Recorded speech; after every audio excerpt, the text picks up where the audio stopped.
280 webinars so far. That means on average we have about how many hours? 450 hours at least we have clocked, and we have at least had about 700 people come and speak on this.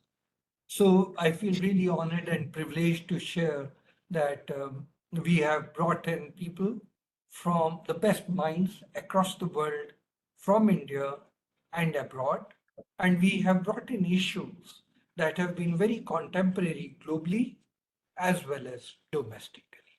Just last week, we completed a series of 5 lectures on tariff wars. You can imagine how contemporary it is. The last talk was delivered by Jeffrey Frankel from Kennedy School last week.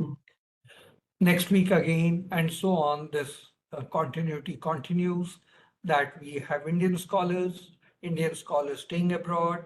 We have Western scholars, and they all coming. And there's such a beautiful blend of knowledge that we have been successful to bring it on this forum.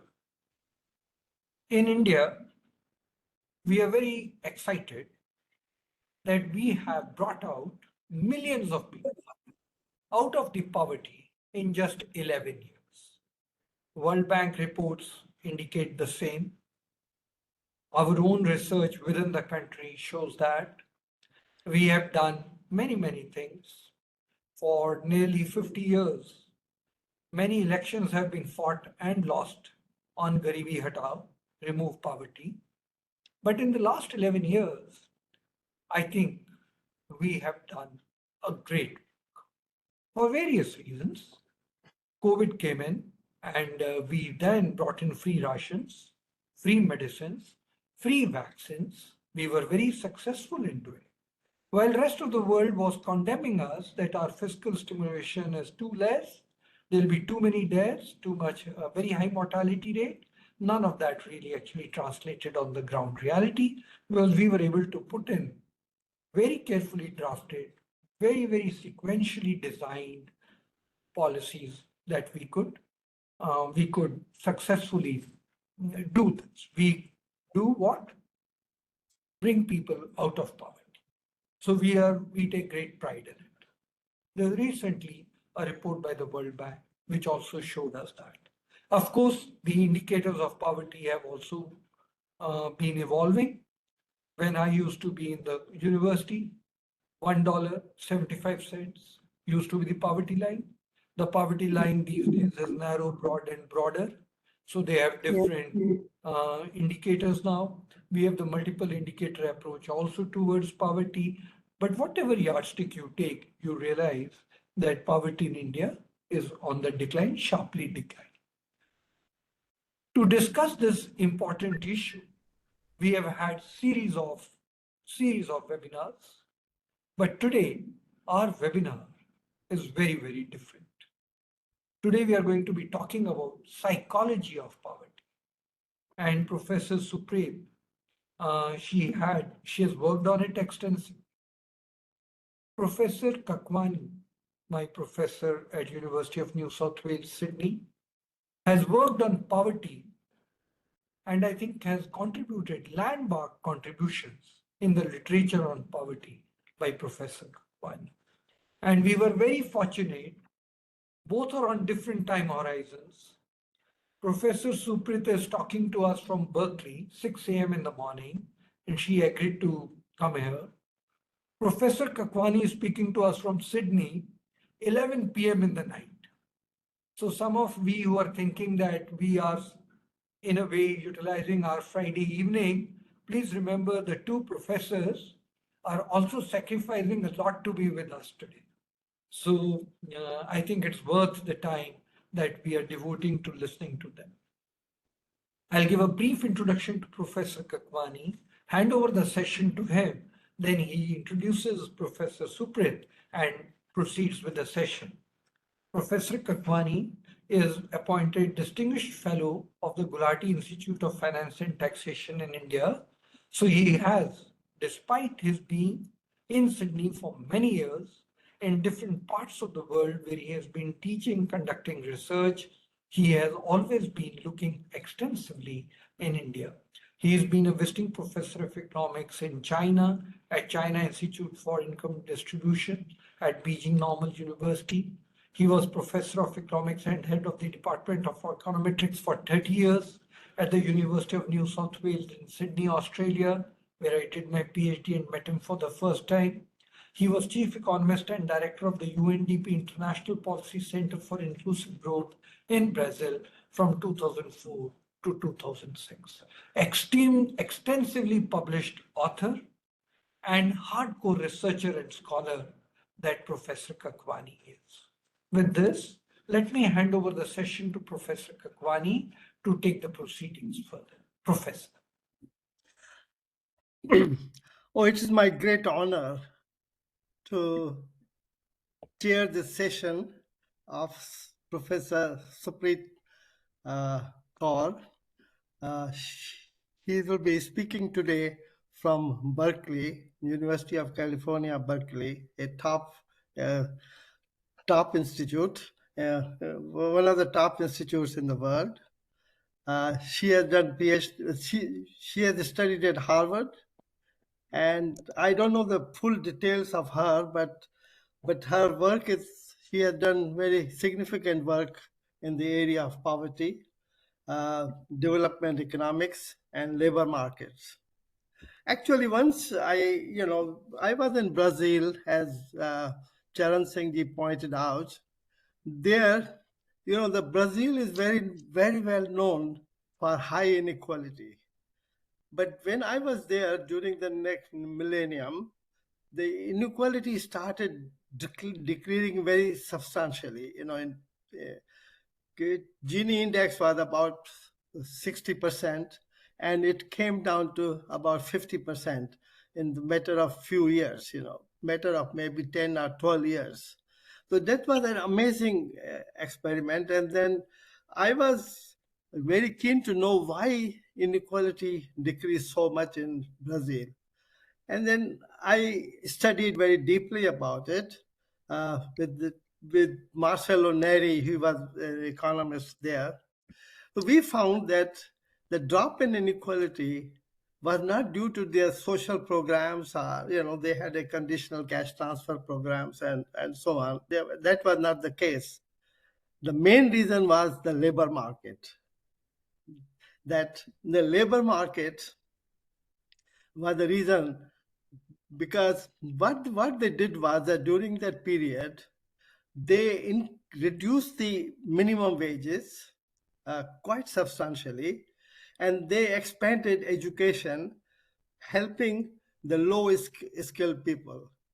And the productivity increased, and also the skill level of the low labor force also improved. And that contributed substantially to reduction in income inequality. So I'm glad that, that it was a labor market, and then Supreet is, specializes in labor market. And also, Supreet is also interested in explaining unemployment, which is a very critical metric to reduce poverty and reduce income inequality. So, given this introduction, I invite her to make a presentation, this is a very going to be a very exciting seminar, because it is on psychology of poverty, and I'm very excited to hear her. So let's hear her now. So it's all yours. Great, thank you very much for for these warm introductions. Let me just share my screen. And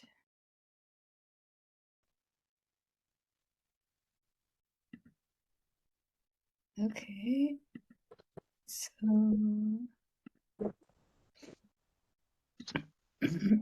okay, can you all see my screen? Yeah. Yes, you can see it? Yes, we can see it. Okay, great. Okay. Great. Okay, well, let me just dive right in then. So, I think I'm going to start by beating up a little bit on our own discipline. So I'm going to start with the argument that, in my view, economics has had a very narrow view of poverty.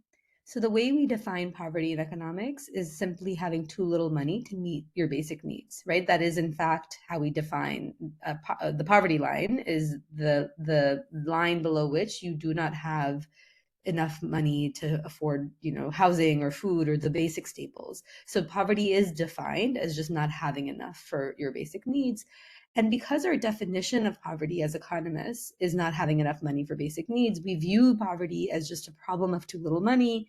And so if you think about our approach to anti-poverty policy, is completely then predicated on the idea, well, then if a person has too little money, then our job is to get them more money, whether we do that directly through transfers or we do that through the programs that we implement to improve market functioning or other things. But the goal is just, how do we put more money in the hands of a person? And while that's, of course, completely true that is how, we want to define poverty, it's useful for measurement to think of poverty in this way.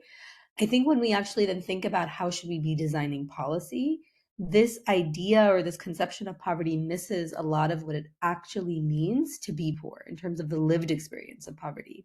So what do I mean by that? Let me give you a couple examples. Let's start with volatility. So low-income people don't just have less money than richer people, they also encounter much more volatility. So for example, their income is way more volatile than ours. I'm a salaried worker. I have the same amount of money that's deposited into my bank account every month. But if you're a low-income worker, that is not true at all. So throughout this talk, I actually, I'm going to argue that poverty, the things that I'm going to talk about that relate to poverty in India or Africa, you actually also see among poor people in richer countries like the US. But let me, for the sake of time, focus on the developing country examples. So here on the right-hand side, for example, is the income stream of a woman named Pumza, who is a vegetable vendor in South Africa. And what you basically see, this is like every 2 weeks, how much money did she make? And what you basically see is this insane amount of volatility where within the same month, she goes from 90 to 20. And that is just a level of volatility that rich people just do not have to contend with. This not knowing how much money you're going to make at the end of the day or at the end of the week, every week, and having such large fluctuations in that. There's also volatility in just then the need for money, not just how much money you make, but also how much money you need to spend. So this is from the Collins et al. Portfolios of the Poor book. And what they do is they survey households in 3 different countries, and every 2 weeks they just show up and say, okay, well, what's happened in your financial life in the last 2 weeks? And what they find is, that basically, more than half of the households in Bangladesh and India, for example, have had a serious injury or illness that created a financial emergency. But that's not the only thing. There's so many other sources of income loss, fire, theft, funerals that create financial emergencies for people. So on one hand, your income is extremely volatile. On the other hand, your need for money is extremely volatile. And it is completely on the low income household to figure that out, that money management problem out for themselves. And that is just a problem that I, for example, never have to contend with. My income is stable and my expenses are way more stable. Now, it's not just volatility. You can read here the physical environment, for example, the amount of crime or the amount of pollution, the quality of the institutions you have access to, like healthcare or schools, whether you have access to things like a reliable place to store savings, whether you have access to credit, the social environment that you face. All of these things differ markedly for poor people relative to rich people. And the argument, or my argument, is that all of these features have with them their own psychological and social consequences. And these psychological and social consequences are quite large. And as a result, they shape people's choices and behaviors. And so if we understand that aspect of the psychology of poverty, that all of these other features of poverty create these psychological and social consequences, this can actually transform our approach to anti-poverty policy, where it gives us many more levers that we can pull to actually help lift people out of poverty. And I'm going to give you some examples of that in this talk. So what I'm going to argue is that I'm going to give you some examples throughout the talk where, how does that process play out? So I'm going to give you examples from my own research where, you start by saying there's a phenomenon or behavior in the world that I'm going to investigate that's going to create an area of opportunity to intervene in the lives of poor people. We're going to use social science research from economics and psychology to inform a potential policy intervention that we could do, that we can design. Then I'm going to go out into the world and I'm going to rigorously evaluate the impact of doing this with actual people on the ground through a randomized trial or some other form. And through that evidence, one can then unlock a completely new type of low cost and feasible policy intervention that can have a first order impact in the lives of poor people. And I'm going to go through this just to sort of argue or convince you that when we incorporate these other aspects of poverty into the way we're thinking about the design of policy, we really can get much more mileage and much more money for our buck. Okay, so I'm going to focus on examples in 3 areas, and they're going to be motivated by this view of if a person is a poor person, in the US, we have this phrase, pulling yourself up by the bootstraps, that basically, how does a person lift themselves up out of poverty? Well, how do we think people do that? So the first is, you get an education, you go get a job, you work hard, you save your money, and by saving slowly and so on, you basically achieve upward mobility. So this is like the recipe that we think people should, have available to themselves, or that they can follow, or if they can follow this is how they achieve upward mobility. So let me start with the first one, education. So I'm going to start with a psychology, and then I'm going to go through the policy intervention. So let me start with a psychology to motivate the realm of education. So this is data from the TIMSS exam, which is administered to 4th graders across the world. And what I'm mapping here is how much worse do people do when the same question comes earlier versus later in the test. Because in this exam, the question order across students is randomized. So, 4 plus 5 might come as question number 2 for some students, but it comes as question number 20 for other students. And so what I'm plotting here for both the US sample, the United States sample, and also the global sample across the world, because this is in over 40 countries, is the location of the question in the test. Does it come early versus late in the test? And then the percentage of students who answer the question correctly.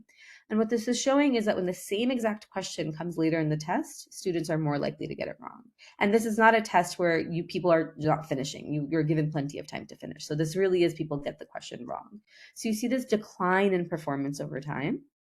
And this is actually a very robust and well-documented fact that people experience cognitive fatigue. And when you're doing something, you get cognitively tired, you decline over time. So this is just happens to all of us. It will happen to you as well. As you're watching my talk, in about 30 minutes, you're just going to have a harder time paying attention than you are right now. So what we did is we took this data and we analyzed it, and we just split it up by being poorer versus richer. So if you look here, for example, higher socioeconomic status versus lower socioeconomic status, both within the US and globally, what you find is that poor people decline more fast than rich people. They exhibit more cognitive fatigue. And so, of course, they start off at different levels. Rich people do better, even just in terms of question number 1. But I'm equalizing those if you just look over time. It seems like low-income students just have worse attentional capacity than rich students. And attentional capacity matters because a lot of what we do in life requires sitting and thinking for continuous stretches. Now, this isn't true only in education. So this is data from one of my papers with Michael Kramer and Sendel Mulanathan, where we worked with data entry workers in Mysore. And I'm just, and they're doing data entry work, and this is just logging the mistakes they make over the course of the workday, which is important because they were paid based on accurate fields entered. And what you see is that low SES workers in here decline much faster over the course of the day than high SES workers in terms of how many mistakes they're making. What is their accuracy rate in the data entry that they're doing? You see this in the US in voting. This is a paper by one of my colleagues where they look at when you go to the ballot box and do you pick the default option or do you make an active choice when you're voting? Because when you vote, there's many things you're voting for. You start with, maybe the top level national election, but then there's many local elections that you vote for. And there's some variation based on where you live, whether there happened to be an election for some other office or not, will change the length of when a particular local election will appear. Does it appear earlier because there's fewer items on your ballot, or does it appear later? And by looking at that, what they show is that low and high income people start pretty similarly for items that are earlier in the ballot and whether they make the default choice. But when the same item, the same proposition, the same exact choice comes later in the ballot, low SES people just start making much more default options. And they estimate that as a result of this is data in California, if you didn't have this decline behavior, 5% of more propositions would have become law in California. So that's real impacts, aggregate impacts on what passes as a law in society. So anyway, this is just to say this is a phenomenon that appears everywhere, and it's consequential for people's livelihoods, for how society functions. So what is the potential role of schooling in this? This is an example on education. So in the psychology literature, it holds that attentional capacity could be developed through practicing deliberate focus. Like if you practice focusing, you will become more focused. And we use time use surveys from teachers where we ask them, do students practice material on their own during the school day? Do they have time for independent practice during the school day? What you basically find both in the global sample and in the US, this is here I'm mapping how rich you are. So countries, how rich is the GDP per capita of the country? And what is on the y-axis is how much of the class time is spent on independent practice within the school day. And what you basically find in both samples is that high-income students spend 40% more time during the school day in independent focused work, where you're like sitting and thinking and focusing. And so the question we wanted to ask is, could this very specific feature of pedagogy affect this attentional capacity difference between high and low income students? And so what we did is a randomized trial with about 1,600 students in Lucknow in primary school. Well, this is in Lucknow, UP, in that area. And the control group just got status quo education. For the treatment group, we gave them 10 to 20 hours of focused practice time within the school day. So just 20-minute sessions over the school day, a couple times a week, instead of going to art or an elective period or study hall, you would do kind of some focused practice. And we did it in a very low cost way. So some students, just did math problems on cheap Android tablets. Other students did, cognitive games. So they didn't even learn anything. They didn't learn any academic content. We just had them play games that really challenged them cognitively, like mazes, tangrams, puzzles. And so it was just 10 hours over the course of the school year, up to 20 hours. So not a lot of time. And what do we find? We test them on many different domains. We test them not just on the things they practice, but things like listening comprehension. Can you listen to a story and then tell me, was the cat brown or black? Was it a dolphin or a whale? What was it, a lake or a stream? Like we just ask them, we have them listen to stories and answer questions. And what you see is that the gray dotted line is the control group. They're declining, as people always do over time, right? There is cognitive fatigue. The treatment group shows less cognitive fatigue over time. They start off the same when they're fresh, but they decline less quickly. We can give them an IQ test. We give them Raven's matrices test. And what you see is that the control group, again, is showing cognitive fatigue over time. But from the simple intervention, we've reduced the cognitive fatigue of the treatment group. And you don't see decline over time when they're taking these IQ tests. So these treated students appear smarter by what we view as a measure of intelligence, which is IQ. This then leads to much higher grades at the end of the school year. So we get improvements in Hindi, English, and math of about 0.1 standard deviation. And this is quite a sizable impact. And remember, nothing they did from our intervention had anything to do with Hindi or English. They were doing either math problems or just cognitive games. But yet they're able to do better in school because they have better attentional capacity. And you can compare this with much more expensive or intensive interventions. So for example, tracking in Kenya is viewed as a very successful intervention that had big impacts, 0.14 standard deviations. Putting an extra teacher in the classroom tends to have very big impacts in learning. In the US, that's like 0.12 standard deviations. We've gotten almost there, But all of these interventions require another teacher or a resource in the classroom where every single day the student is having a different experience throughout the entire year.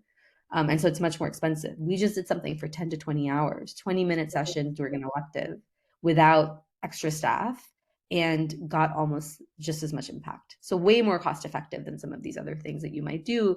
And it's targeting a core feature of their intelligence or psychology, not just teaching them something more and then testing them on whether they learned it. So what is the takeaway for how that might inform our approach to thinking about policy design? So, usually when we think about, how to improve student learning, we look at traditional metrics like, what is their test score? What is their graduation rate? What was a board exam score? And that leaves us with very blunt policy instruments. Okay, a school isn't performing well. How do I give them more money? Do I help build better infrastructure? Do I put more teachers in the classroom? Like, how do I transfer funds and how do I deploy those funds? But by unlocking a very particular mechanism of the psychology underlying human capital development via psychology, we've expanded the space for policy intervention where you don't need to put any more money in the school. Just a very simple change in the school day a couple times a week can give you these massive impacts. And so what we did is we made poor schools look more like rich schools in just one dimension of their pedagogy, and we improved people's attentional capacity and their learning outcomes at a very low cost. So what did we do? We, go back to this framework, we identified an area of opportunity, attentional capacity. We created an intervention design informed by the literature of cognitive practice. We went out into the world and rigorously tested its impacts. And this is something that even psychologists had not tested. This was just a concept they had that they thought about. We actually went out and were the first to go out into the field and test it in the context of India. And then this unlocked this new policy intervention. Okay, so that was education. Let's move to employment. So if this is just survey data we collected from workers who are doing low-skilled manufacturing work in Odisha in India. So this is an area where I worked in for many, many years. If you would just ask people, how worried are you about your finances? You just go to a worker and say, how worried are you about your finances? Almost all of them will say, I'm very worried or quite worried. So, 70% are very worried and almost 20% are quite worried. If you ask people, how often do you worry about your finances? About half of them are like every day. Some of them are a few times a week and so on. And they also say they do this during work, like worried while they're working, they're distracted. In the US, the same thing. If you ask low-income US workers, how many working hours were you distracted by your financial concerns? Like at work, instead of focusing on your work, you were worrying about your finances. The average low-income person in the US says 6.4 hours a week. And so what we do is we want to say, so there's a worrying implication of this, which is that if people are worrying about their finances when they're supposed to be working, does that make them less productive? And in fact, less productive when they need the money the most, when financial concerns are the most severe for them.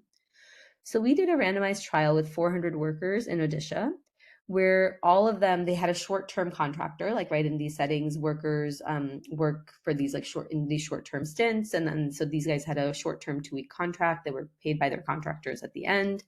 So during the intervention, all of them were due payment in 10 days. They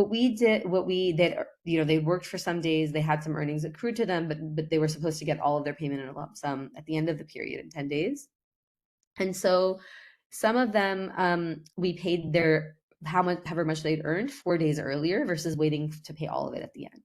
So what that allowed us to do was alleviate the financial stress, like how much money do you have in your pocket at the moment for some workers, but without any change in how much money they were paid overall, right? You were going to be paid 2,000 rupees at the end, and instead we paid you 1,500 4 days, 4 days before the end, and then the rest, the 500 at the end.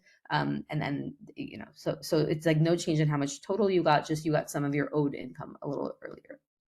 And then what we do is we compare behavior across the people who got paid early, so they had cash on hand when they came to the office for the final 4 days, or to the work site for the final 4 days, versus those who were paid later. And so we're still financially constrained in the final 4 days. And so the first thing is, what you see people do is they immediately go and they pay off their loans. The people who get the money earlier, they buy food and necessities. And then at work, they report being less distracted by financial worries at work. So if you ask them, today, how focused did you feel on your work task? The treatment group is more likely to report being focused on their work task. Did you think about financial worries? Did you not think about financial worries and only the work tasks at all? So they report feeling more focused. And what we find is they're also more productive. So these are effects. So we have lower income workers, which is the orange dots, and then we have higher income workers, which are the blue triangles in the sample. And this is the period leading up to that. And then we're comparing treatment and control groups within each of these. So this is basically the effect, the difference between people who got paid early versus late. Now, the payment is delivered here at the dotted line. In the period leading up to the payment, everybody is, treatment and control are all the same, whether you got, because nothing has changed. So as one would expect, they're the same. As soon as the payment hits, what happens to the richer guys, they start being more productive at work. And they're being paid piece rate. So how hard they work affects how much money they take home. And so the poor treated versus poor control, this is a treatment effect for them. You see a positive effect. They become more productive immediately. The the richer guys for whom getting that money doesn't matter as much, didn't really change how productive they were. But for the poor guys, it really mattered. So we don't see a treatment effect for the rich guys, but we see this important treatment effect for the poor guys. And so, okay, let me give you another example on productivity. So in the US, there is this famous statistic that by age 3, children from low-income families may hear 30 million fewer words than their more affluent peers. So rich parents just talk to their kids more. They're engaging with them. They don't, put them in front of a TV. They don't just say, go out into the yard and play. They're like reading books to them. They're talking to them. They're engaging them in conversation. So one of my colleagues, so the question is, does the same parent speak less to their children when money is tight? Could that be a channel for why parents are less engaged with their kids? And so this is work by some of my colleagues here at UC Berkeley. What they're doing is they're tracking how often people talk to their children through this database where a bunch of psychologists went and actually put recorders in people's homes. And then you can kind of just like track at different times of the month, and you can kind of just track how frequently you can actually hear the word counts. And they're just there, they're running, people kind of forget about them. So you can kind of get a feeling of what's happening in conversation in the household. And what they do is they've used the feature that paychecks arrive every 2 weeks, or some people, they arrive at the beginning of the month. And so by the end of the month, people are usually low on cash. And what you see is that when the first paycheck arrives, this is how often low-income parents are talking to their kids. Then it starts dipping. Now the second paycheck arrives, you have a little bit of a bump. And then by the end of the month, the same family is spending less time in just engaged in conversation with their children than when they had more money in their pocket in the beginning of the month. And so what are the takeaways from these examples? When there is cash in a person's pocket, they become a better worker, they're more productive, they make less mistakes, they become a more engaged parent, they're engaging in more conversation with their toddler. And this idea that people have trouble smoothing money from paycheck to paycheck spills over into many facets of life.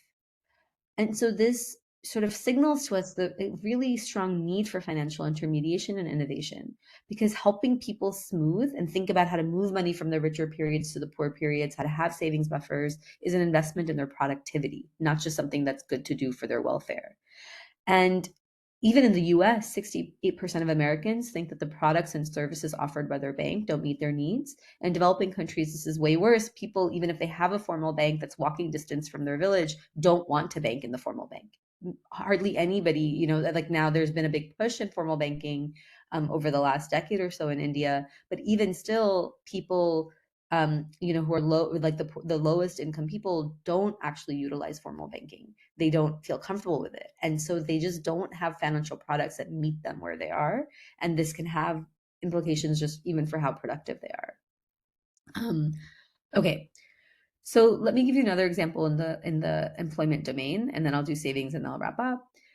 So this is data on worker absenteeism. And I have a, in my Nobel Symposium talk on labor markets in developing countries, I go through this in much more detail. That talk is posted online on the Nobel Symposium or committee's website. But and I also have a review article that is just coming out soon in the annual review of economics on labor markets in developing countries. So what I'm going to talk here is going to be fast, but there's more detail in those resources, and that paper is on my website, that review paper.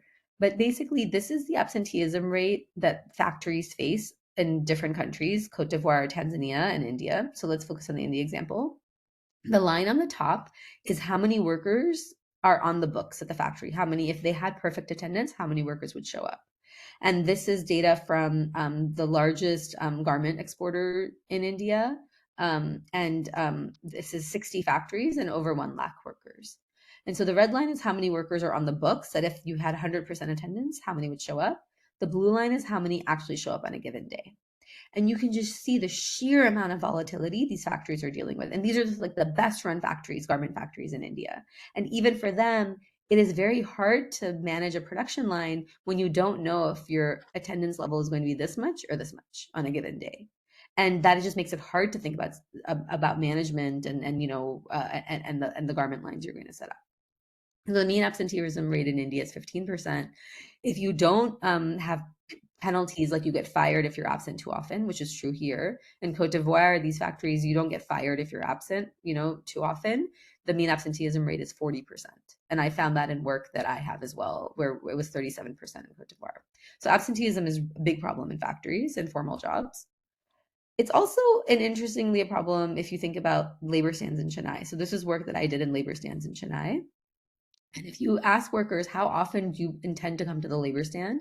They'll say, I intend to come 5.3 days a week out of 6 days. They actually come to the labor stand on average 4 days a week out of 6 days. So already the maximum employment you can possibly have is 4 days a week because you're only coming 4 days a week. And there's a lot of variation in this. 59% of workers come less than 4 days a week on average.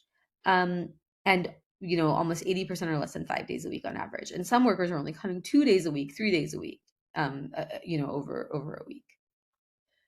And if you ask workers, okay, well, much of the Indian economy is informal. And if you go to these workers who work at the labor stands and say, if you were offered a long-term job today, how likely would you to be to take it? You come to this labor stand, you're doing this casual work where you're not guaranteed to get a job every day. What if you were offered like a formal factory job? Would you take it?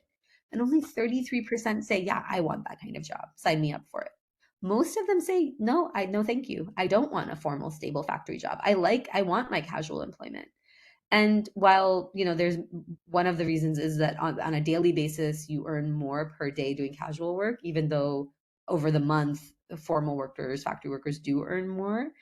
Like a big part of it is a third of them say, I don't want a fixed schedule. I prefer flexibility. I have more free time with casual work.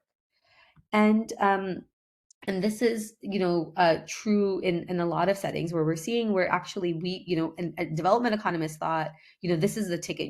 What you want for the economy to develop is people will move from informal employment to formal factory jobs or formal employment. And that's kind of how you transition. That's how you get structural transformation. But over and over and over again, we're seeing that when workers are offered formal jobs, they say, I don't want this kind of job.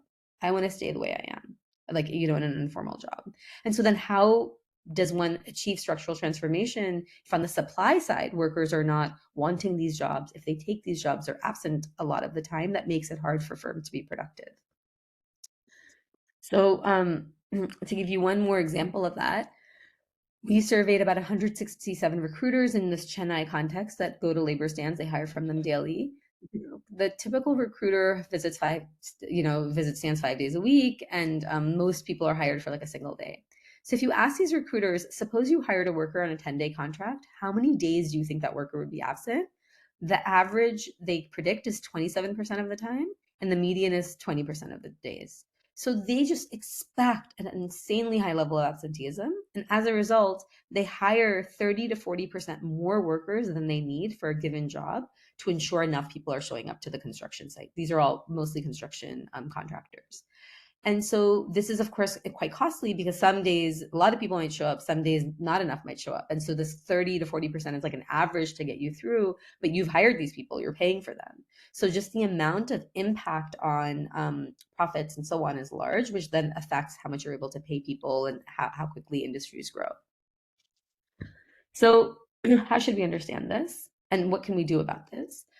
And so, one sort of thing we then drew inspiration from is that if you just introspect a little bit and think about somebody who is a low income worker, if you have spent your entire life not having to be somewhere every day, because in agriculture you have a lot of flexibility, and in casual work you have a lot of flexibility, and then you're 25 years old and somebody comes to you and says, I want you to now switch to coming somewhere every day. You have to show up at 8. You can't leave until 6. You have to come 6 days a week. That sounds kind of miserable. Like that might not be very appealing because you're not used to that. That's not a life you're used to. And so there's a view in psychology that a lot of what we do is actually informed by our habits. Is this something I'm habituated to? Am I habituated to having to be somewhere every day? So we did a field experiment with these labor stand workers in Chennai, where we took about 450 workers. And for half of them, for a 2-month period, we just said, look, every day you show up by 8 a.m., you're going to get 50 rupees. You don't have to work. Just be at the stand at 8 a.m. We have people in like these 11 labor stands. They're going to just see if you showed up. If you show up at 8 a.m., you're going to get 50 rupees at the end of the week for each of the days you showed up by 8 a.m. You can show up, tell me you're here, and just go home. You don't even have to work. You just have to show up. So it was a targeting labor supply, not actually how much you work. Just do I get you in the habit of showing up more regularly? And then we take those incentives away. And so what happens? So this is phase 1. There's a treatment group that gets money if they show up by 8 a.m. This is the control group that doesn't get money for showing up. They get the same amount of money. On average, we give the control group the same amount of money, but it's unconditional. So at the end of the week, on Saturdays, everybody's getting money, the same amount on average. It's just the treatment group is only getting it based on if they actually showed up by 8 a.m. So we kind of build a habit over a 2-month period of more regular attendance at the labor stand. Then we take the money away. We take the incentives away. Phase 2, now there's no incentive. You can go back and do whatever you want. We're not paying you anything. And we continue to track attendance. And what you see is for an additional 2-month period, the treatment group has higher attendance and labor supply than the control group. And as a result, they have 10% higher earnings. So we increase earnings for them by 10% without any intervention. There's literally nothing that we're doing to them in this period, but just through the process of building this habit of labor supply, now you see more regular attendance at a very meaningful magnitude. So this is about a 16% increase in attendance and a 10% increase in income or in employment. And then that, 6 months out, that's kind of faded, where you still see something, but it's much more convergent. And we have work in the habit formation literature and behavioral economics that shows that actually, if you just keep dosing people or you keep reinforcing the habit, you can get this to actually last for longer. And one of the things we show that's very important for poverty, and I'm sorry to have a regression table. I don't know how many people can read a regression table on the forum, but this is like the number of days in a week that we get you to show up more in this phase 2 when there's no incentives. And what we document is while workers are going through phase 2, what happens is, Diwali hits, so you go back to your village for a week, or there's a bunch of rain, so you don't work for a week, or there's some local festival, or there's the Shera or whatever. And what we find is that it's not that there's a slow decline over time. When a shock like that happens and you go back and you're out of the labor market for like a week, you come back and you fall off the wagon, you revert back to your old habit. So this is not a slow fading out. It's just that over time, different workers are switching back to their old equilibrium because of these shocks. And in this environment, there are a lot of shocks. You build up a habit for hard work in the peak season when you're harvesting and planting. And then there's a lean season in the Rabi season if you're in rain-fed agriculture where you're not working at all. So all of that habit you built up goes away. There's so much volatility in whether you get employment or whether you have festivals, whether you have illnesses, all of these things that are pulling these workers out of the labor market all the time. These workers have to go back to their village because somebody fell sick, something happened. And so this is not saying that the workers are lazy, that they don't want to work. It's not saying that at all. It's saying that a feature for all of us of psychology is that if you're not habituated to something, it's very difficult to form the habit. And the environment that workers are in, which is constantly giving them shocks that disrupt their labor supply, the habit that one might build up gets deteriorated. And so what does this mean for broader policy change?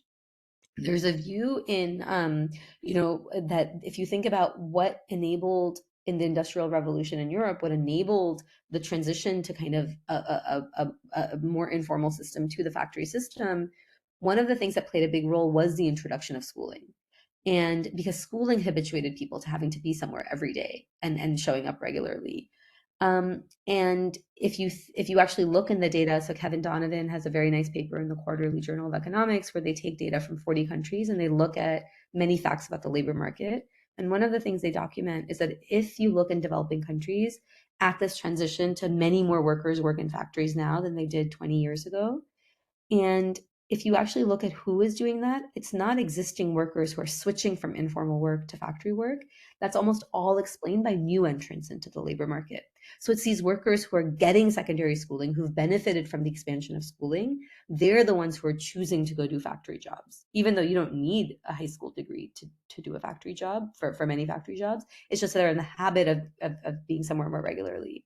And so then if we think about policy, I've been doing some work in some ITIs and vocational training institutes in India, and the average attendance rate is something like 40%. So like half of the students just don't come. They're not expected to come. It's not a requirement to get your degree. Whereas in these places and same thing with secondary schooling, if you go into a school and you actually measure attendance, it's like 50% in a lot of government secondary schools. So if you think about what we're doing when we're transferring human capital through schooling, what this paper is arguing is one of the things we're doing is also transferring the habit of regularity. And it might be that we want to think about in the design of these educational institutions, how much we then require or emphasize or track that aspect of behavior, not just your test scores, but also, can you just show up somewhere every day? Okay. So my last example is on savings. So are people saving? So in India, this is a data from some work I have with Swana O, Sandal Mulnathan, and Frank Schilbach. This is work that we did in Odisha. So if you go and you ask workers, could you come up with 1,000 rupees for a medical emergency in 2 days? Only 30% say yes. Either I have it saved or I can go get it easily from a relative or a neighbor. 67% don't have it saved and can't even get it from a relative or neighbor. And the time we did this, the daily wage in Odisha was 250 rupees a day for casual work. So this is 4 days of income. People do not have 4 days of income saved that they have either saved or can easily borrow from someone. So people are just not holding savings. You see this is true in the US too, in lots of developing country contexts. This shows up in seasonality. So for example, in Zambia or a lot of sub-Saharan Africa, you have hungry seasons where this is the share of people who report food shortages. People harvest their crops. So then nobody's reporting food shortages after they harvest, but then they eat that down over the course of the year. And right before the next harvest, people, like half of the people are reporting not having enough to eat. You see this in lean seasons in India. So, during the Kharif period, there's just a lot of there's plenty of work in areas where it's rain fed, but then you have this lean season before you get to the next monsoon where people are just just eating PDS rice 3 times a day, or twice a day. That's what you see in Odisha, for example. So what to do about this fact that people aren't holding savings and then they run down their savings too fast. Like after harvest, you're eating and you have money, but then you run out of it before the next thing. So the conventional wisdom is, well, look, people are poor, they don't have enough money to get through the year, let's give them transfers in lean periods. And this is, of course, important to do. We should do it, but it's expensive to do at scale every year. A complementary approach is to understand the underlying psychology and develop and test more feasible policy solutions. How do you help people save better? So let me skip this part. And so one of the things we did in Zambia is we said, if you go to households, just to look at the psychology of savings, and we say, can you predict for me how much savings you'll have in 3 months? They save in bags of maize. They've harvested all this maize. Now, you have 20 bags right now. How many bags of maize are you going to have in 3 months? And they give us a number. Then we ask them, what is the worst case scenario? What if everything that goes wrong could possibly go wrong? How many savings will you have in 3 months? They give us a number. And we tell them we're going to come back and pay you if you were right in terms of your predictions. We'll give them, it's incentivized. We come back in 3 months, and this is how much savings they actually have. About half of what they thought. And so it's something like 80% of people are over optimistic and they misjudge their savings by 80%. They're just way over optimistic about what they think they're going to have in 3 months. Then we ask them also, how much do you think you're going to spend in over the course of the year? And they give us like a number, and then we track their spending over the year, and they were, again, completely off. They spend like double what they thought they were going to spend. So people are just like completely over optimistic. And this over optimism is ingrained in the human psyche. We're over optimistic about time management, about our budget, how long money will last. And so the idea is, if we target the psychology that generates over optimism, can we help people meet their own goals? And so we developed a very simple planning intervention that targets 3 behavioral channels. One thing that's known as the planning fallacy in psychology, where people have many small irregular expenses, and given the limits of human cognition, it's very easy to neglect some of these expenses, and it can create over optimism about how rich you are. So for example, you might remember that I have to pay school fees, but you don't remember that I also have to buy textbooks and uniforms, or you don't budget for it mentally, or you remember the fertilizer, but you don't think about the fact that your plow might break and you might have to pay something to repair it. And so if I just say, how much are you going to spend on school expenses, you're much more likely to remember the textbooks and uniforms than if I just say, how much are you likely to spend overall? So if you get people to think category by category, their estimation of what they're going to spend goes up by a lot, because they're able to recall more things and be more accurate. And so what we do is, in Zambia, we did this like very simple planning board where we had people go through this exercise category by category, a very simple exercise, and then allocate how much savings they had to these different categories. And we find this really changes their beliefs. It also targets relative thinking. Like after harvest, you think, well, what difference does spending a little bit make? I have so much sitting in my granary. I'll just take 2 cups of maize instead of 1. Whereas they go through this exercise of allocating, and as they're allocating their savings, they run out of savings before they get to the end of the board. And they realize, oh, all of this money is spoken for. I barely have enough to get through the next year. And it makes them more disciplined, even in the beginning of the year when they have a lot. And it also leverages mental accounting, just the way we've designed this. And what we find is a huge increase in savings. So this was a randomized trial with 800 households.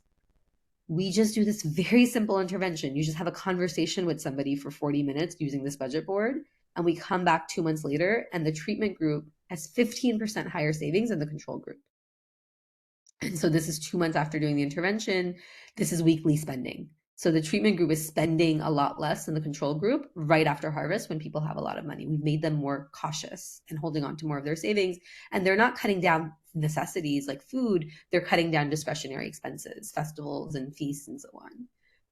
And then we come back and we keep monitoring them, and the treated households enter the hungry season with 1 month more food. You can see kind of how much more, right? There's still a decrease over time. This is how much people are spending every week. The control group spends a lot early on, and then they have less left, so they have to spend a lot less towards in the hungry season. The treatment group, we've just made it look a little more smooth. But so they enter the hungry season with 1 month more food. Because they have more savings when it comes to time to planting, because planting happens like around here, they finance more investment in their farms. They're able to use their savings to buy more fertilizer, to hire more labor, and so on. So as a result, at the end of the year, their yields are 9% higher in the treatment group because of this simple one-time intervention. And this means that they enter the next year with a bigger pie and more money than to be able to have for the following year. And so this simple intervention had the same impact as a large cash grants program that was done in the same setting, where they transferred money to people in the hungry season so they would have enough food and money for farm expenses. We had the same amount of impact without injecting any additional money into the system. So this is just like a tiny fraction of the cost of like a transfer, where it's households themselves are meeting their own savings goals. We're not telling them what to do. They decide and plan for themselves, and we give them the psychological tools to follow through on that plan. And so now we're going from this R&D process to scale. So we just finished delivering this intervention to 25,000 households in Malawi with 1 Acre Fund. And now it's going to scale to 9 countries across sub-Saharan Africa if it's successful. And it also has relevance, and we're looking at India and other contexts. Okay, so I won't go through this again. So I'll just conclude by saying, look, the struggles of poverty are overwhelming, but recognizing them presents an enormous opportunity, because we can design better policies to then actually meet people where they are. We can design new policies. We can expand the scope we can increase the effectiveness of the money we spend by making policy smarter, and we can discover entirely new dimensions of policy intervention that we didn't even have on our radar, like the savings intervention I just told you, or the cognitive endurance intervention that I told you about. Okay. I'll stop there.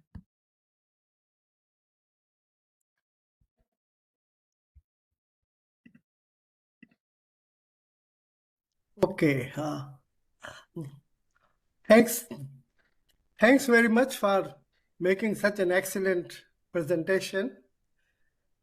Your presentation presents a lot of data analysis, impact evaluations, and many policy implications.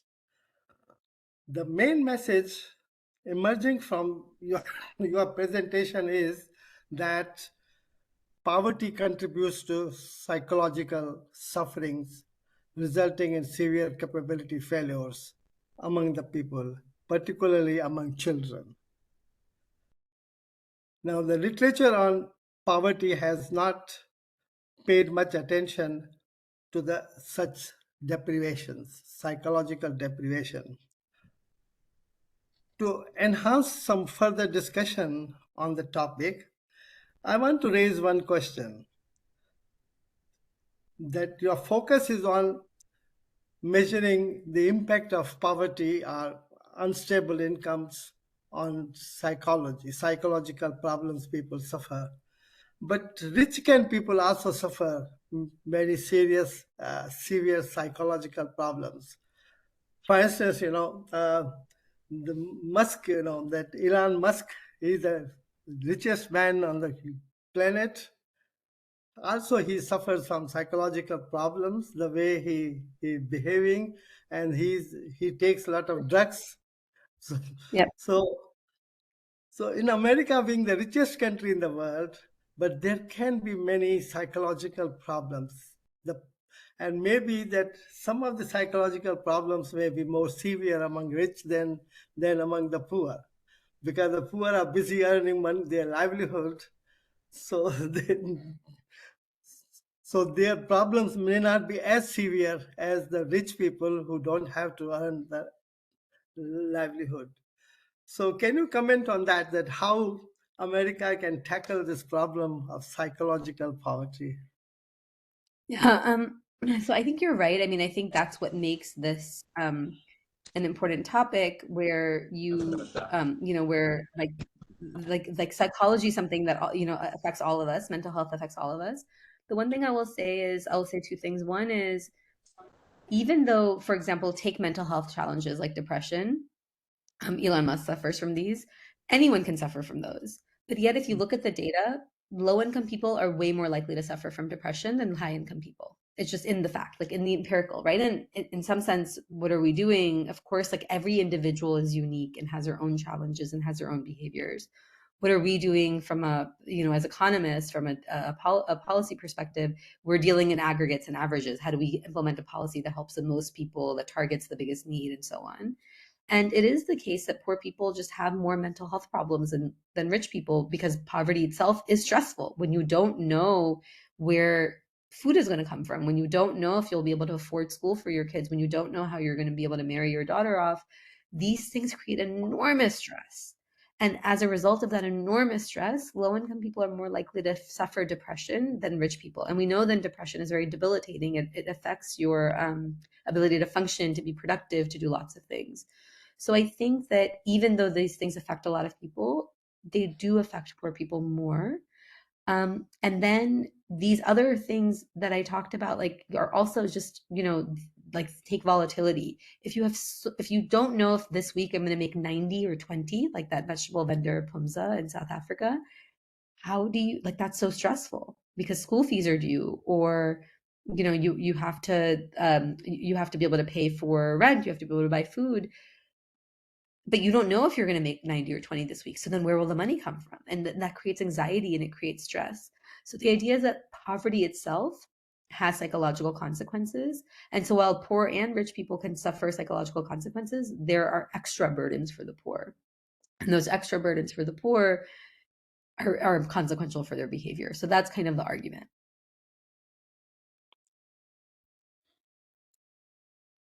You know, this psychological problems, they are also a component of health issues. People suffer, you know, health issues people suffer. In the United States, almost 50 million people don't have health insurance.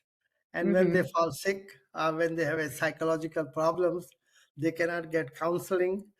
So Mm-hmm. would you say that America being the richest country on the planet, but it still suffers severe psychological poverty? Yeah, I think so because I don't think it's as extreme as India or Africa because people usually aren't worried about, where will food come from. They don't have to watch their children, you know, die of starvation. Like in Africa that happens. But I think, but it is the case that I think in America as well as your own work, I guess, in the past has shown there is problems of poverty in the U.S. and there are psychological problems, and part of that is because poverty the psychology of poverty is a relative thing. So people, in the US, I gave you that statistic that people in the US spend 6 hours during the work week distracted by thoughts of their finances. Because in some sense, our view of what we need changes when our environment changes. So if you're in the US, everybody around you has a house and a car. So you feel that you're extremely poor if you don't have a house and the car, and you feel that you need to make enough money to have a house and a car. Whereas in India, having a car makes you incredibly wealthy, and so nobody is stressed out that they don't have a house or have a car like that. So I think because the feeling of what you need, that's just the way human behavior is so socially determined, that being relatively lower income in the US also then creates this issue. But so I think there's some, the evidence shows that some of this is absolute poverty. So as absolute poverty goes up, mental distress goes high. And then relative poverty also causes that. And the US has only the relative poverty. In developing countries, you have both. And so I think it's a bigger psychological burden.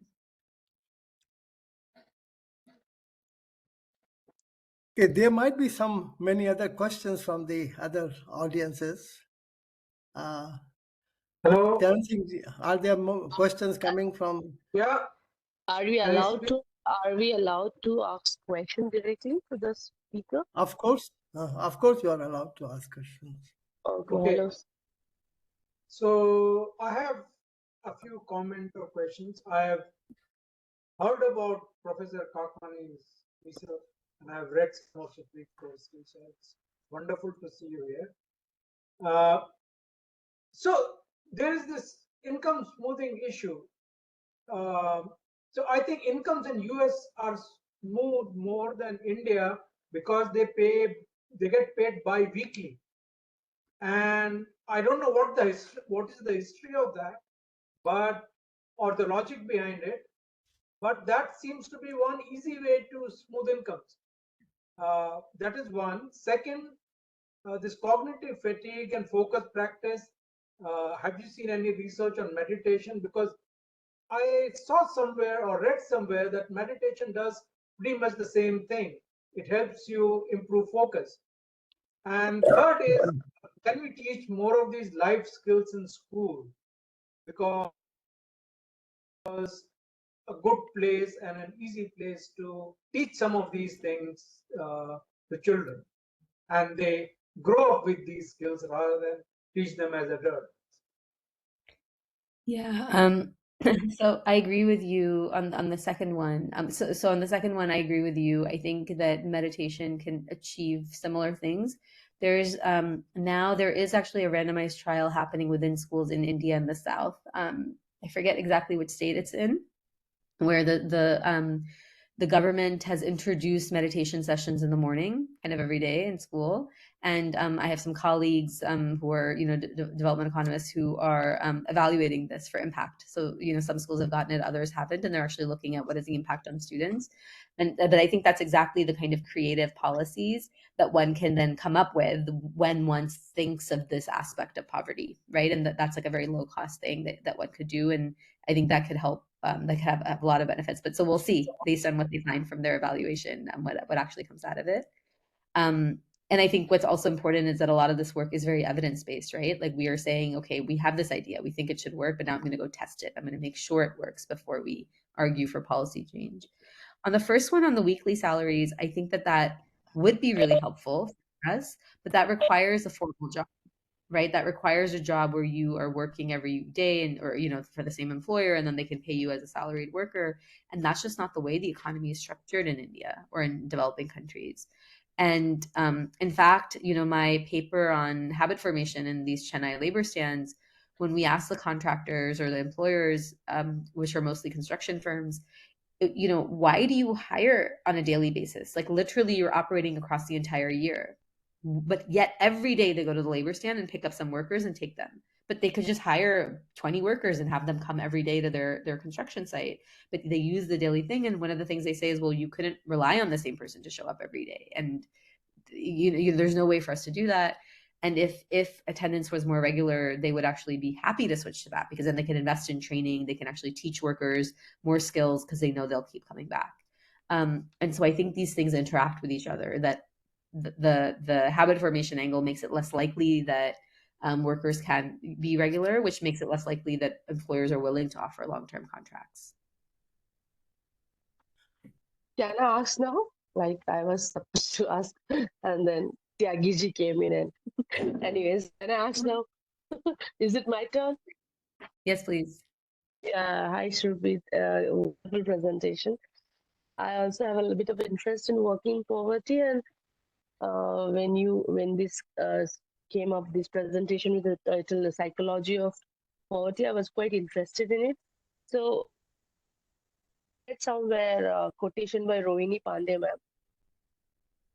Am I audible? Am I connected? Yes. Yeah. Yes.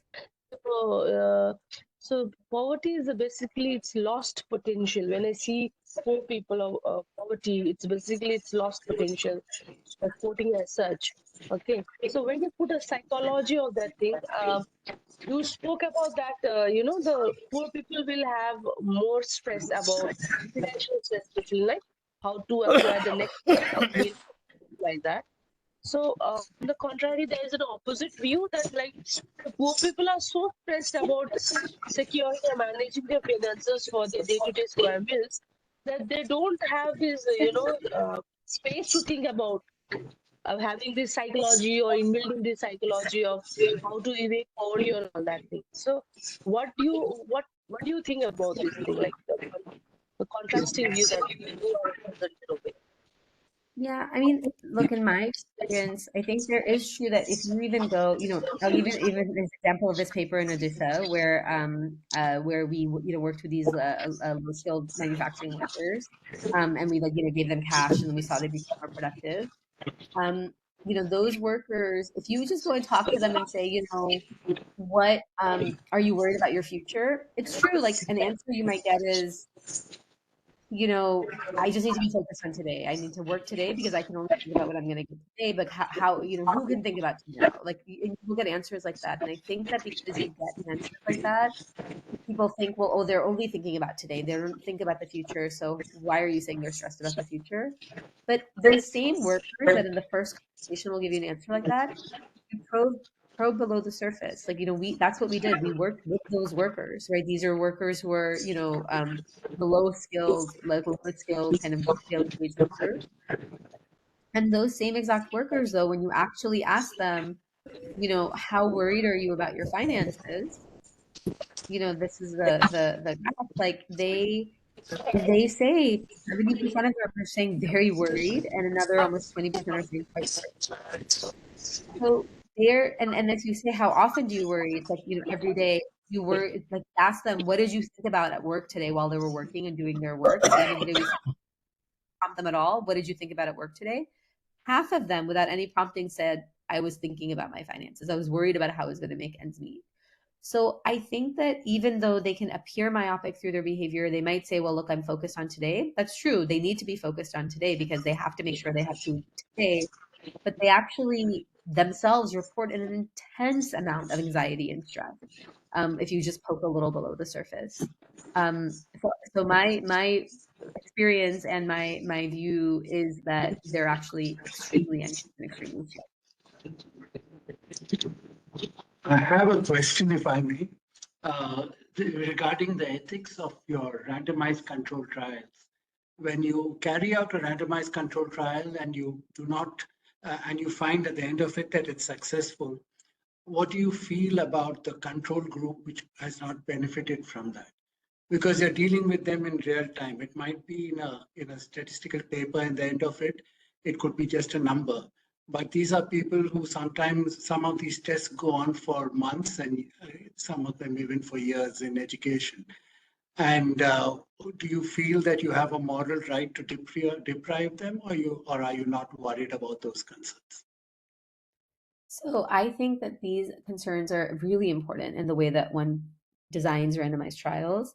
And I think that the ultimate, the motto that I use and I hope everybody uses is that there cannot be any harm to even a single person from participating in a study. And so if you think about every example that I gave you, it was an example where people in absolute terms, even in the control group, were made better off.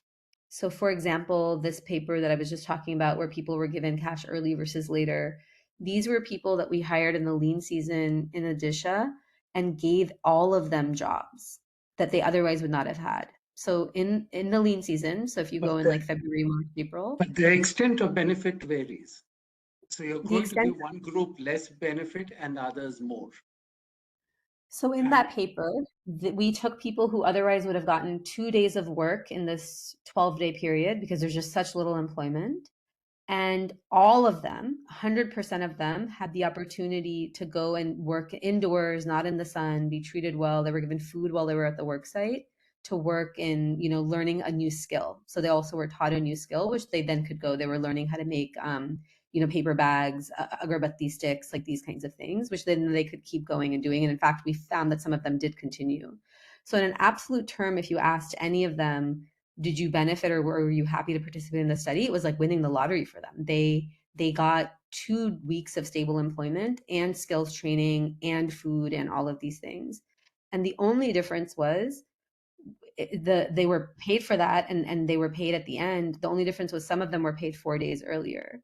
So in the absence of the study, they would not have had jobs. They would not have had the skills development. They wouldn't have had any of that. And so I think then we as a society have to decide, would it have been better if this study hadn't happened, which meant none of those benefits would have accrued to anyone, versus even the control group got an enormous amount of benefit from participation. And that created an opportunity to then study, if I pay some people 4 days earlier, what is the impact? And I think ultimately you can't do a trial, you can't do a study without some difference, and you can't learn something. But my view is that if you are doing something that is delivering such enormous benefit to those who can get it, I think that then you are in absolute terms making everybody much better off, like significantly better off, because they actually had much more food than people who had not participated in the study, for example. Okay, I want to raise one more question.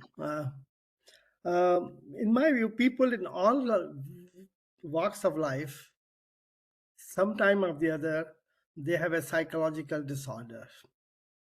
And there are numerous factors that impact the disorder people suffer. But when we are talking about poverty disorder, psychology of poverty, we must go into the causes of disorder. Whether if disorder is caused because of lack of income or insufficiency of income, then we can call it psychology of poverty. But otherwise, the disorder can happen anywhere to anybody, and there are numerous factors. So I want just to comment on the title that we should focus also on what are the reasons for psychological disorder. Is it the income or something else? Yeah, I think that is so multi-tiered, right? I mean, I think psychological disorders, and I didn't really, my talk didn't really touch very concretely on psychological disorders. It was more about, because psychology is such a broad field and psychological impacts can mean many things. It can mean your attention span. It can mean, right, so many things. And so I think that, what we know is just some of those things are brain chemistry. Some of those things are are the experiences you have, the traumas that you have, that you go through in your life. And some of it is just, is the environment that you operate in. So I think there's so many complex reasons that people end up with the psychology that they do. But I think psychological disorders are quite extreme and they affect a small fraction of the population. I think what I want to do, my goal or my focus in this talk has been more around not something so extreme, but the kind of thing that could affect all of us. Like cognitive fatigue affects all of us. All of us are more tired now than we were an hour and a half ago, because that's just something that applies to 100% of people. So when I use the term psychology of poverty, what I really want everyone to think about is not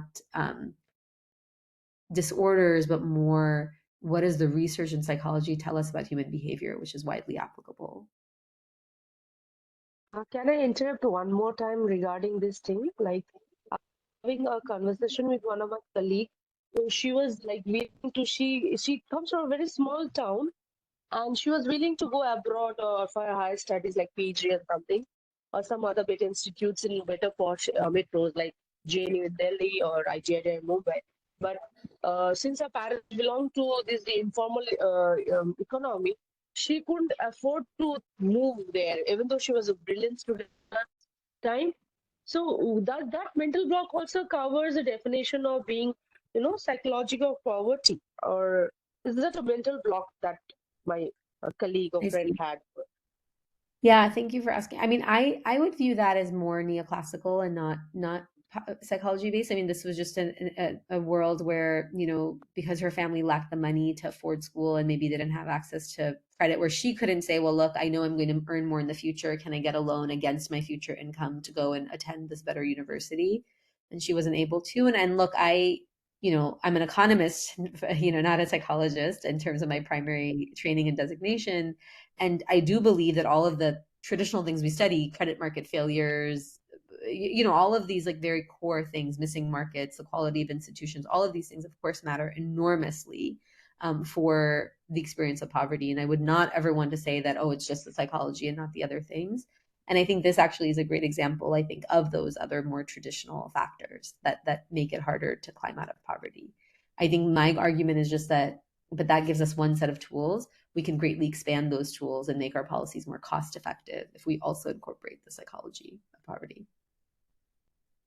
Okay, thank you so much. It was such a wonderful session. So much enlightened. Thank you. And thank you, Nanak sir, Kakwani sir. Heard a lot about your papers and all that in poverty. A huge fan. Thank you. Thank you. Mm-hmm. So I wanted to touch about another important issue related to poverty, that is in old age. People have very few savings for old age. They're not saving enough for old age. And there have been various ways things have tried. Like I remember as a child, when I was a child, there was this bank and they had an officer who would go to houses and enroll children and give them a piggy bank where they would put money and he'll come every month and collect the money and put it in their recurring account. That doesn't happen anymore because the private banks don't see any, it's interesting. it's more social service than banking. So, and people are don't have a habit and they don't save enough for old age. And we are going to see more of this problem in the future because if the people who are now in school or who are being born now, they don't save for old age, it's going to be a big cohort in the future, sometime in the future. So that's kind of an important issue, and so then they rely on their children, and then then it becomes the issue of this demographic change that you need children who earn well enough so that they can support parents in the old age who haven't saved enough.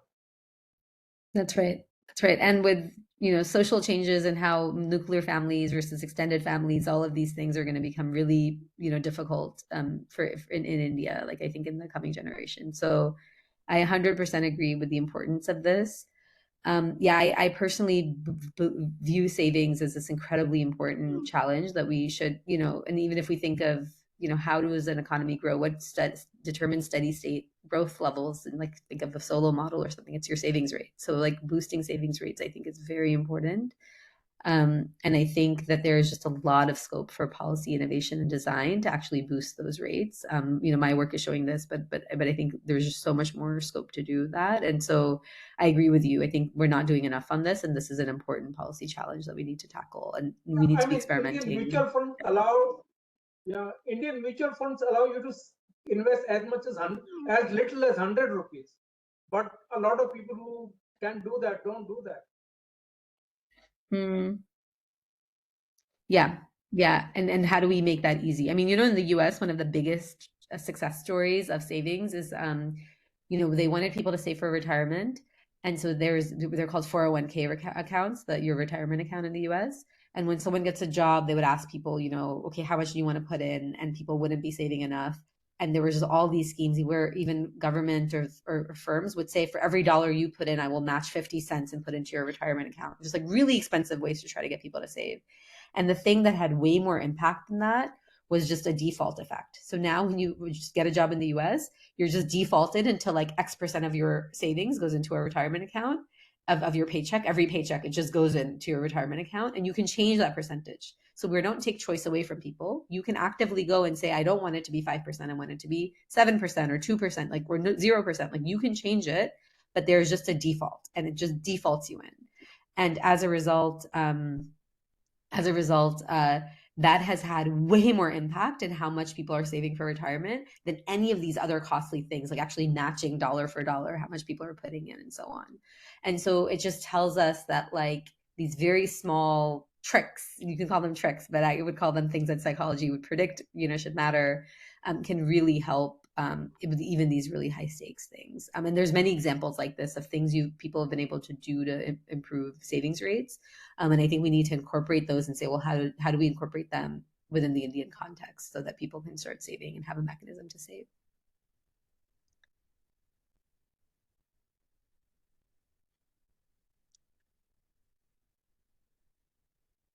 Can I ask a question, please? Any more questions? My question is how working class people can uplift their standard from the state of poverty.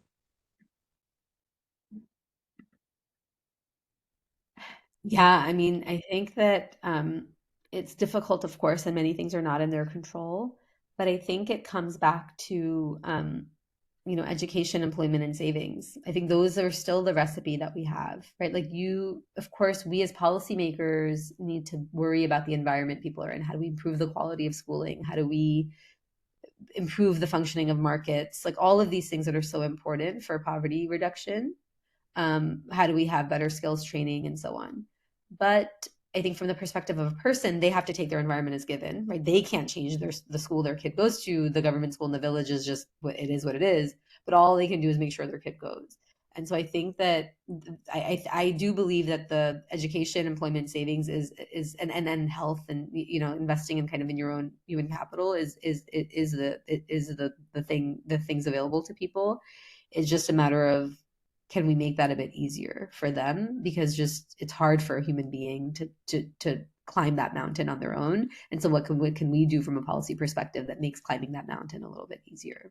Like making it easier to save versus not. Because, to take saving as an example, if you have cash and you have to just keep it under your mattress, that's very difficult, because you're keeping it in your home, or on your person. It can get stolen. It's very easy to spend it and so on. Versus, how do we give them a way that they can keep it somewhere safe, where it's not so easy to be in the market and your kid is crying for something and you just out of guilt buy it for them, versus it's locked away somewhere so you can't spend it and so on. So I think we just need to give them better tools to be able to do those three things. But I think ultimately it is education, employment, savings. I think your emphasis is correct on generating employment and enhancing education that can help reduce poverty. But social welfare programs, they are also becoming very important to reduce poverty. And they can be also quite cost effective. Instead of government generating employment, which can be quite costly, it can also provide cash transfers and can reduce the poverty more rapidly, than generating employment, which generating employment can also be quite expensive for the government. Absolutely. Absolutely. So do you support social programs? Oh, 100%. I would never say that I don't. I think I interpreted the question as more what can a person do themselves, right? Like, because a person doesn't have the power to make the government give them a social transfer. So I was answering from the perspective of the person. I think from the perspective of the policymaker, there's many things that we have in our arsenal. And I think that, of course, social programs are really important. The social safety net is very important. But I think also just investment in people is very important. So improving the quality of education, improving, and in terms of opportunities, while it's true that giving employment like through a workfare scheme like NREGA is costly, but I think special economic zones, for example, have been very successful in India, right? And those are something where you're kind of incentivizing firms to grow on their own and employ people. So I think from a policy perspective, I think we have many more tools in our arsenal. So Excuse me. it's all good to have people Can I earn ask a more, question? but they also need to have an idea about personal finance. Like if they earn more, what to do with that money, so they are not, they are not emergency, or they are not struggling in their old age, stuff like that. And no school teaches it. There are no other program like that. They have to be insured. They need to buy insurance and stuff like that. People just get it because they are more educated or more aware or have more friends or who are more educated and aware. Schools need to teach this, I think. They don't. So earning more is not enough. Not nearly enough. Yeah, there's a big push actually also in the US that financial literacy training needs to be in the high school curriculum. And I think that it is the case that there is just a lot of how you handle your money and your cash. Like one can't assume that someone just knows how to do that. And a lot of the ways we learn it is from our networks, and rich people just have different networks than lower income people. So I agree with you. I think there would be a lot of benefits of including that in high schools, and not only for poor kids, but also richer kids and middle income kids. Like I think this is something that can benefit everybody. Ma'am, there is a question, can I ask? Yes, please. Yeah, so as you said that the education in nowadays is the only one spectrum in which an individual can hold up to its expectations and work hard on that specific portion and can lift its financial capability to overcome the poverty in which he's presently is lying to. So, ma'am, actually, what a human psyche that you was previously just talking about. So, what actually is that around 200 and 2000 and 2005 and 1998 to 2005, the BTech degree or the IT hubs grew much in India, and so the degree which is more specific in the undergraduate, which is BSc degree, was lacking behind. So, if an individual only thinks that education is the main goal from which we can uplift, because when an individual opting for his bachelor's degree is the age around 18, 19, 20 approximately. So he always thinks that if my major goal is to only just uh, to earn a degree and to overcome this upliftment of this poverty line, so he only thinks that why I need to do an education if I only need money to survive and money to to prove my family and also prove to myself. So he always try to feel for short term. So also try to fell into betting apps, or he also tries to feel for short terms or shortcuts. He always try, because why I need to education, because these BTech degrees colleges only nowadays the BSc degree college has no value, and not BA degrees specifically for arts, because the main word which the colleges around presently have been coping up with is the main package around which education is most appropriately being connected with. So this main question I would like to ask you.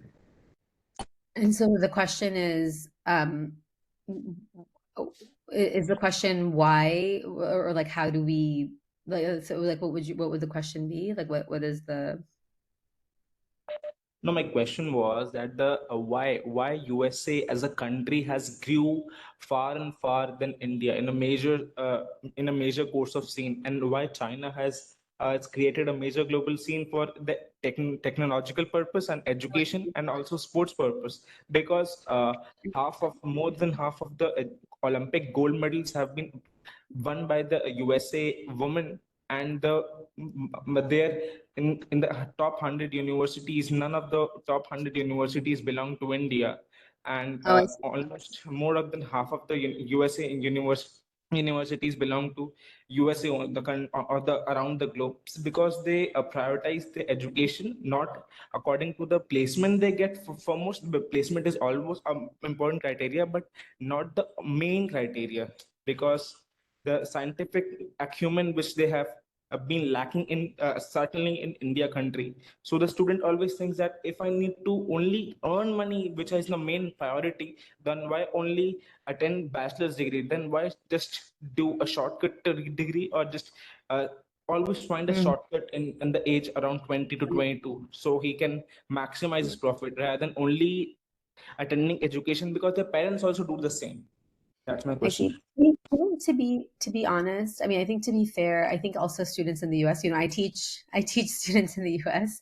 Undergraduate students, and the undergraduate students I teach also primarily just want to get a job and earn money. So I think I mean, from the perspective of the student, why do they go to college, and why do they, it's very expensive to go to college. It's very lengthy. I mean, of course, it's fun to go to college, and there's other reasons to go to college. But I think it's fair to say that in every context, people want to earn money. I think it's just the question is, what is the education delivering? And if you talk to firms in India, most firms that I've talked to, and these are firms that if they could be hiring really high skilled workers, or they're hiring very low skilled workers, out of a vocational training program. A lot of times people will say, look, I'm going to have to train this person anyway. Whether you're a software company or you're like like a small plumbing firm that is going to hire only one person because you're like a small, plumbing shop or something. People say that, people don't learn a lot through these vocational training programs or college in terms of the skills that I actually need. They might have some basic academic knowledge, but I'm going to have to train them anyway.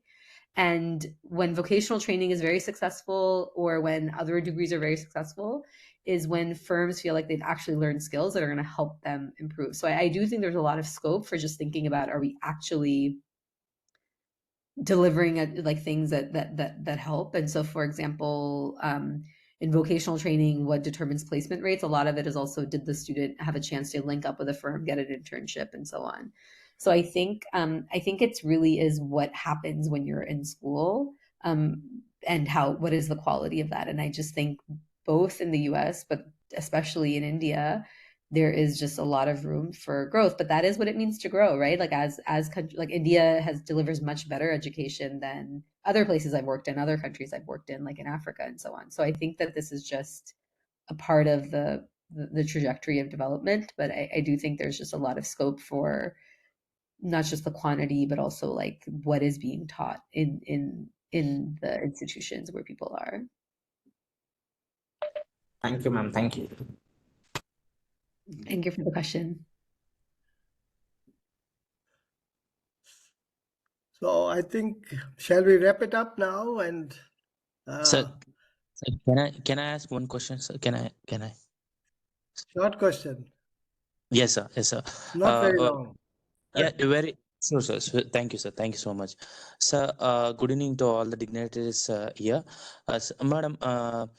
I come from a remote area from Karnataka, where I observed that many of them, whoever earning money, they are spending a lot on alcohol, and if they would have spent much on alcohol, and again, I feel that they fall in trap of poverty only. Don't you think that alcohol is a tool that enhance the poverty? Because many of them who actually more and more they drink, they more and more, they don't get uh, enough of productivity to work in the labor area. and they will obviously earn less, and their standard of living will not up to the mark. And my question is to you, madam, don't you think that alcohol is a primary cause which enhance the poverty in remote areas, especially where poverty is prevailed? Thank you, Yeah, ma'am. and so yeah, thank you for the question. I agree with you that alcohol consumption is extremely high among low-income people. I mean, I think you see that in your own experience. Like, so, all these 10 years I spent working in ERISA, we couldn't be in the villages after 5 p.m. because people would come home and then, in the villages, and then kind of people are drinking, and it's not appropriate to be there, or so on. So it's true that alcohol consumption rates are high, but what I don't want to do is vilify people and say, well, but then this is just their own fault, or poverty is their own fault. And I will give you one example from a colleague of mine. So we were in graduate school and did our PhDs together. And in his dissertation, he worked with like auto rickshaw drivers and other casual workers in Chennai. And he just documented extremely high rates of drinking, like extremely high rates. So after work, like people will just have like, large quantities of like hard liquor and so on. But what he also documented, very importantly, is people saying, if I don't drink at the end of the day, my muscles hurt so much that I can't fall asleep. And these are people who are sleeping outside, they're sleeping on their autos, they're sleeping on hard surfaces, like their mosquitoes are biting them, it's like hot, it's like difficult. It's hard for us to fall asleep if we have fans and we don't have air conditioning in India in the summers. People are going to sleep without even having a fan, right? They don't even have electricity. And people literally will say, I can't fall asleep, or I can't, like if you think about doing physical manual labor, I mean, it is hard work that people are doing. And they say that their joints and their muscles ache so much that like this is their anesthetic in some sense. Like this is how they manage to get through the day. And so I think that why is alcohol consumption so high is not necessarily just because people have vices. I think that this is an understudied topic that we don't pay attention to. And I think that, so for example, one of the study didn't happen, but I had some colleagues who had this idea of saying, what if we just give people painkillers? We just make ibuprofen, like, Disprin, like available to people. Could we actually reduce alcohol use? And then that would make people more productive also, and it would alleviate a lot of suffering. And so I think if we actually get down to the micro, I'm a micro development economist, I don't work on trade or macro topics, but if you get down to the micro and you actually see like, what is the thing that is troubling the person in their daily life, it is extremely difficult. Or imagine just how much it hurts when you have a toothache. If you're a poor person in a village in Karnataka, in a remote part of Karnataka, you have a toothache, you can pull it out, or you just live with it. Like what else can you do? Like you're not going to have a dentist you can go to. So I think, and then that amount of pain, what it causes you and how much it distracts you, how do you distract yourself from that? So just the sheer amount of morbidity that people face, just take that one component, and then the mental health burden is a separate one. We talked about poor people having higher rates of depression than rich people. When a rich person in the US is depressed, they drink and they do drugs. Like this is just what people in the US do, and they're not poor. So when the mental health burden is higher in low-income countries. So I'm not making excuses for substance abuse, and I actually do think the substance abuse problem is very real and consequential, but I also think it has causes that stem from poverty itself. And I think if we really understand those, it might open the door for us to engage in interventions that kind of get at the root cause. And I think that's important, and it's underdone right now. Like there's not enough focus and work that actually targets those kinds of needs for people right now, I think. I read somewhere that alcohol is a muscle relaxant, so that may have something to do with why they are using it, particularly those who do. Yeah.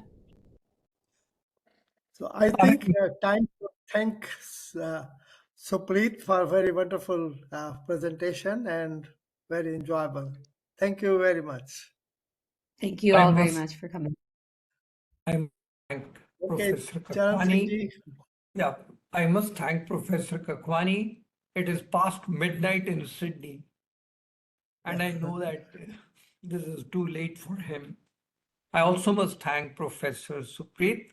She has to start her day. It's a Friday up there in Berkeley, and we had told her 1 hour. It's gone more than 1 hour, 40 minutes. So, but the discussion was so interesting. The topics were so beautiful. I thought until Supreet says that I have to make a dash for the class, we'll let it continue. So I want to thank you for a very interesting research, sharing it with us. I think opening up new avenues of research for us as an economist thinking in terms of psychology. Professor Kakwani, when he used to teach us in 93, and he spoke about the concept of relative poverty, we thought he was opening up new avenues for we economists. I think you are doing the same at Berkeley now. So very proud of you and very proud of your research. I must mention that I have colleagues, my board colleagues, we do talk of stunting and wasting, but what you have told us today, there can be, because of poverty, there can be psychological stunting and wasting. Poor children may not be able to hear the number of words which children of rich people are able to. And therefore, the expansion of their cognitive abilities is also obviously going to be less than those. And that probably explains the reason that most competitive exams in our country are cracked by children who come from an upper strata of society or from a richer strata of society. If they are interested, they get educated in the best schools, they get through the best possible competitions. And so therefore, these children who have been psychologically stunted or wasted or did not have an opportunity to have dialogue with their parents, they continue to be laggards in the society. I'm very happy to think about it and pursue it. And if you have somebody else working on similar lines, we would like to invite them on our forum and would like to listen to them, because if we can intervene in a far more productive manner, so at least for the next 25 years, rather than only provide them free rations or free medicines, if we can do something through intervention, the few things that you mentioned, we could experiment with that. And if we could experiment more so that we intervene and change the trajectory of these children.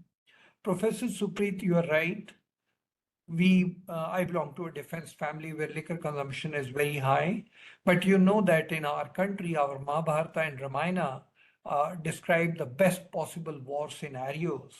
And Somras was a typical ingredient of evening menu because Somras would not only give you sleep, but also relief from pain.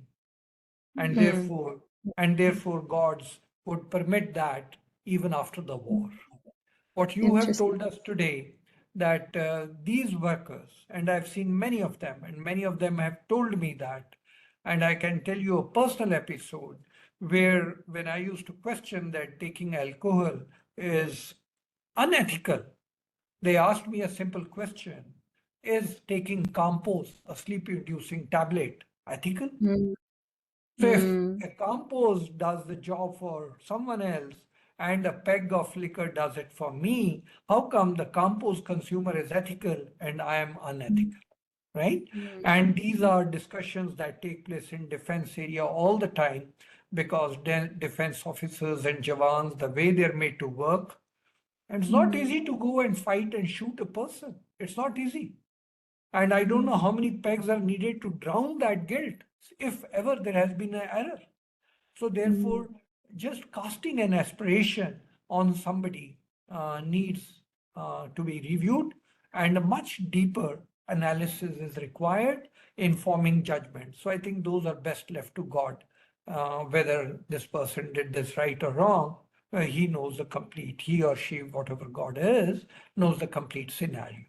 So I would like to thank you for even bringing in these additional thoughts that you had on the side ring of your discussion. So I really want to thank you. I want to thank the participants who have been awake on a Friday evening till so late, staying with us. We had a very good number today for staying with us and absorbing this discussion and participating and enriching the discussion. The recording of this beautiful discussion will be available tomorrow on our website by 12 noon. You're welcome to download it and then share with others. I'm, of course, going to do the same. Next week, on a Friday, we have your colleague, Professor Supreet, Chen Z Hu, talking to Mhm. us about the global database that they have Wonderful. just published, right? So almost the same time, we'll be in the middle of a discussion and she'll be talking to us about the global database. I would like to invite all of you to come and participate and understand the new global database that Professor Chen Zi from Berkeley Department of Economics is going to be sharing with us. With that, let me conclude the session today. Thank each one of you once again. Thanks, Professor Supreet and Professor Kakwani once again. Have a great weekend and look forward to see you next week. Thank you and good night. Thank you very much. Thank Thank you. you. Good Good evening, night. everyone.